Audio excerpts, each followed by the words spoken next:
So the final part of the brake disc project, I talked to the guy who owns the Porsche brake discs, and I guess we'll have to call the project a semi-success.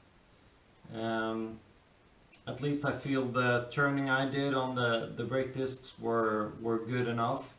He didn't have any vibration in the brakes when he tested it, when the brake discs were cold.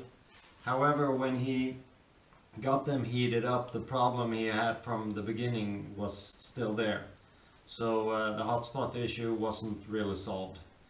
But at least I feel that the turning was okay, and the brake discs were not warped in any way, but rather better than before. But there was some things about the way I went about the job which I wanted to address, and there are some things that I would change if I were to do this job again on a brake disc.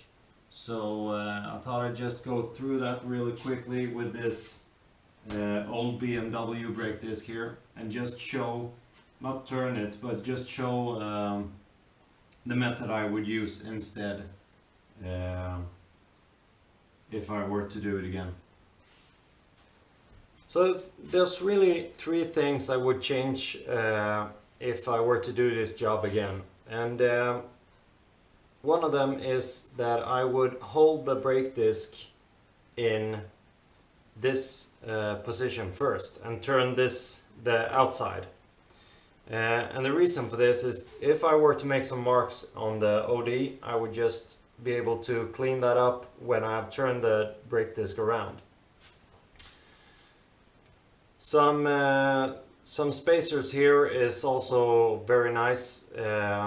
They shouldn't be just washers. They should be some softer material like brass or copper, but I don't have any of those laying around here right now. So you'll just have to imagine these being brass or copper.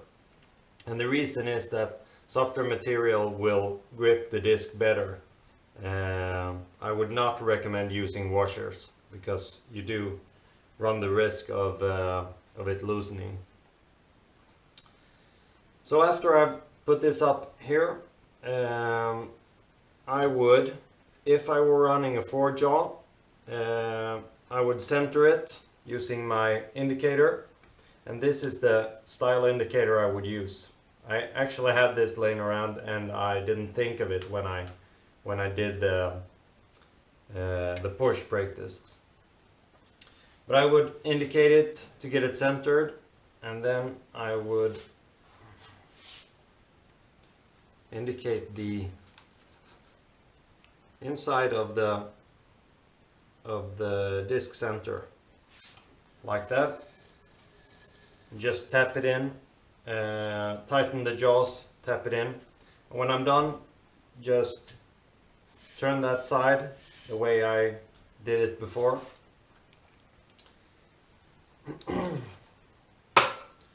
And then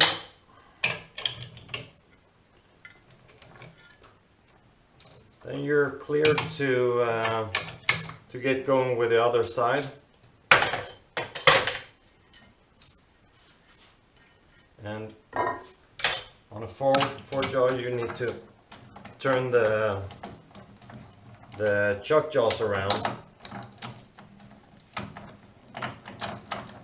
You can't do that on a 3-jaw, but on a 4-jaw it's pretty easy to do, actually.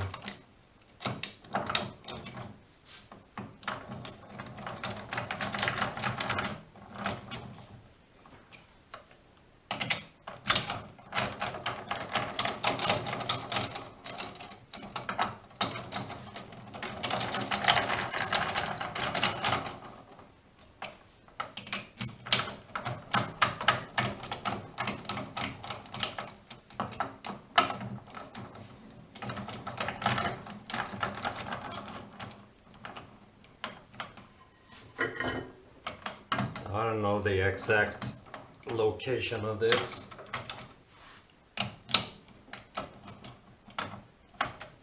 think it's somewhere around here.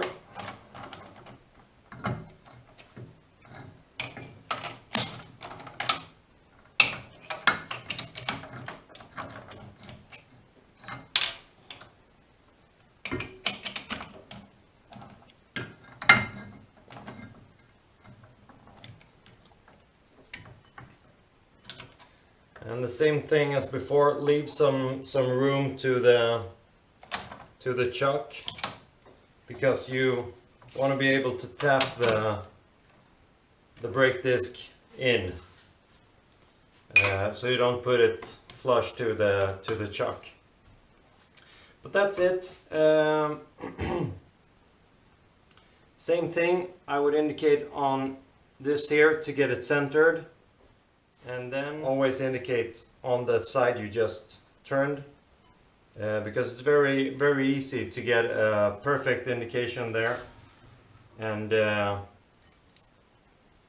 you know that it's perfectly flat since you just turned it.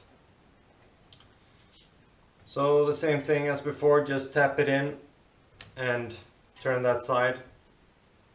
Then you have a brake disc that is pretty much perfect, as good as new, although a little bit thinner.